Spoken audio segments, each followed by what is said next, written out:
Alrighty guys, what's going on? This is OBB, the Diecast news guy, and before I start this video out, I just wanted to say one little thing, guys. I'm feeling a little needy today, so, I just really need to go out and just write something out for you guys. So, does anybody got a fucking Sharpie? Oh, okay. Thank you, asshole.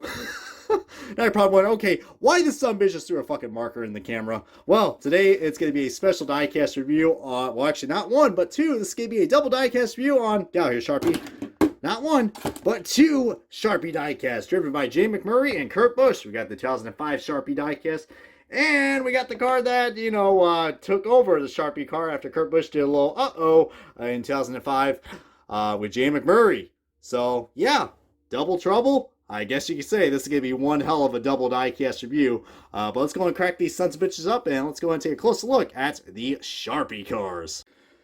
Alrighty guys, that was quite the introduction right there, but yeah, a little PSA announcement. Please, for the love of God, do not harm your Sharpies when you're doing diecast reviews, because at the end of the day, man, I mean, Sharpies are amazing little tools that you can go get autographs at, and yeah, they are, I wouldn't say they're the sparse, the most, scarce thing that we have on this planet, but, just use them wisely, not be like me and just completely just toss them around like a fucking monkey. But anyways, get back to the diecast reviews. This double diecast review, I know you guys are really enjoying this, and I was planning to do separate diecast reviews of these, but I'm like, you know what, man, they're both Sharpie cars, and I think both of them deserve a good praise in one review. So we're going to kick off the 2005 variant right here.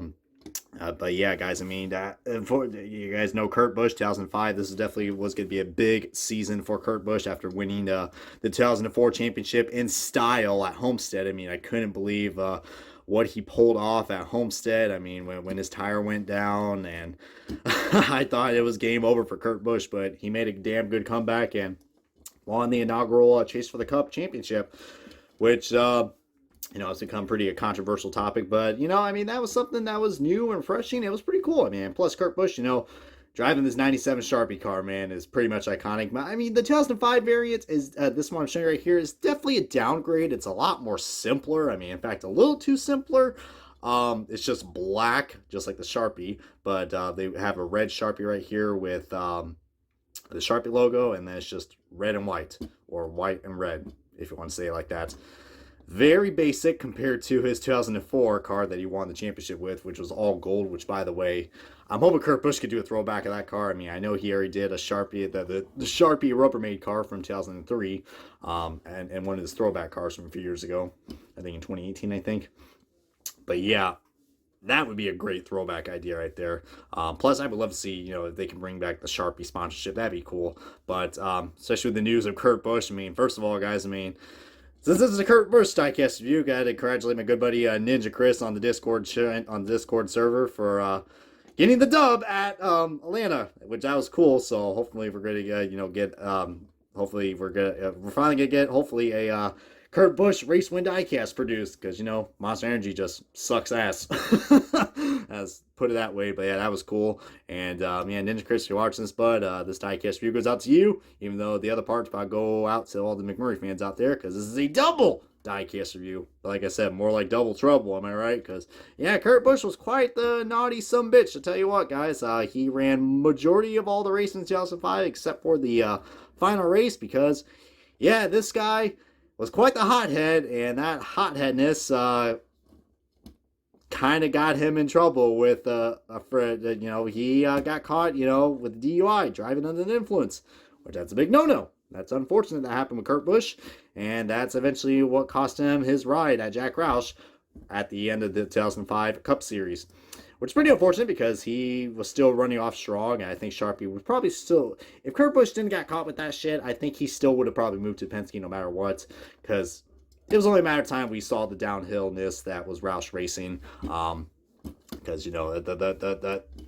they had a lot of good drivers, but I mean, it was only a matter of time before that team was going to start crumbling down, especially with all the new cars coming out later in the years, CUT and shit.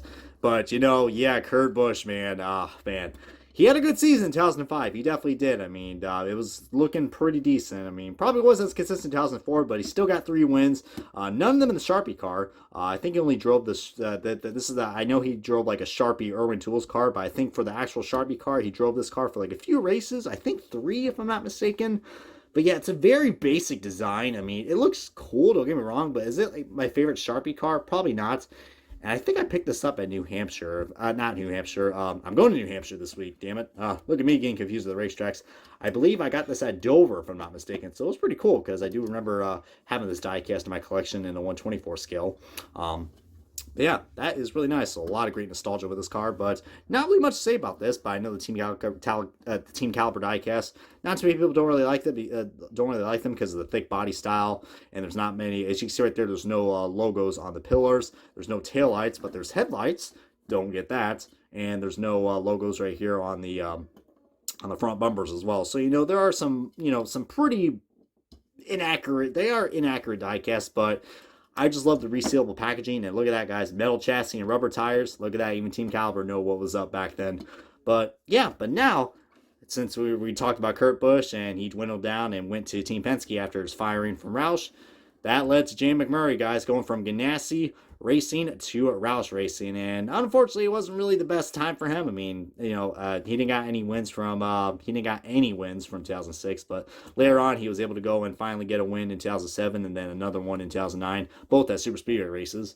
I think they were both at Daytona, but never got it done in this Sharpie car, guys. The Sharpie car, he only ran this car at both Bristol races because I think one of the races was sponsored by Sharpie, but didn't run too well. But what's also pretty cool about this car, if you guys can see that this car has a Crown Royal sponsorship. Yeah, this was an error. This was a big error because they could not have alcohol sponsorships on a diecast unless it was mounted on a base. Well, Team Caliber accidentally put this on there, and yeah, this car I believe was recalled. I mostly got most of this information from 07 Race Collectibles, from the owner Tom, because I saw that, and yeah, I got this at 07 for $10, and it was a recalled car. So how about that? The Crown Royal logo definitely looks like it was placed on pretty ass backwards. I mean, that thing's literally hugging the goddamn spoiler. I mean, look at that sumbitch right there. I think that thing had too much Crown Royal. I mean, goodness gracious. Drink responsibly, goddammit. Don't be like Kurt Busch. Okay, that was a little too much right there. But look at that, guys. Even the logo placement. Whoa, this thing is crooked like sack shit. Look at that, man. Woo! I don't know. I mean, I think Team Caliber diecast definitely messed up on this one right here. But look at that, guys. They even snuck in a Crown Royal logo on the front. So, they got double trouble in the front and the rear. But there's a lot more going on with this paint scheme. I mean, they added a lot more color compared to, and this is also, 2006 was the year they switched to Fusion, which I preferred the Fusions a lot more than the Taurus. I mean, the Taurus looked pretty ugly in my opinion, but that's just my opinion. But a lot more going on, and they actually got a little mini Sharpie. Look at that little Sharpie. Oh, it's so cute. The red numbers, and yeah, just a lot more going on. So I think they definitely took some notes and looked at Kurt's car. Like, that's pretty bland. Yeah, that Roush 26, man, very unique. I do like that a lot. Roush had a lot of cool fonts, and that right there looks really nice. But yeah, McMurray didn't really do too well in this car, sadly. I think he had like 30 place finishes in both Bristol races, if I'm not mistaken. So wasn't really good. And then eventually Sharpie said, all right, we're going to go and sponsor Dale Jr. in 2007. And that's what they did. And looks like it paid off pretty well because Jr. had a really good run in that Sharpie car. Oh, man. But comment below what was your favorite memory with the Sharpie cars. I mean, I think everyone knows what we're about to say, But yeah, guys, I mean, and more importantly, guys, what Sharpie card do you guys prefer in this double diecast review, guys? Because, both are unique in their own different ways, and I think the Kurt fans and the McMurray fans are both going to probably enjoy this diecast review because, like I said in the beginning of this video, this is a double diecast review for, and for Roush Fenway, and for anybody who's a big fan of the Roush cars. This one right here is a great homage to them because they had a lot of unique paint schemes with the Sharpie cars or something else. And look at that, we've got Smirnoff Ice, which is also alcohol. So yeah, this thing has so much alcohol on this car. It's not even freaking funny, man. Oh man, McMurray with those alcohol sponsorships. Whew, you gotta love it. But anyways, guys, I hope you guys enjoyed this diecast, this double diecast review of the Kurt Busch and Jamie McMurray's 2005/2006 Sharpie cars for Roush Racing. Comment, like, subscribe, and this has been OBB, the Diecast News Guy. Yeah, gotta love the Sharpie cars, man, and yeah, just be careful when you use your Sharpies on diecast. Take care, everybody.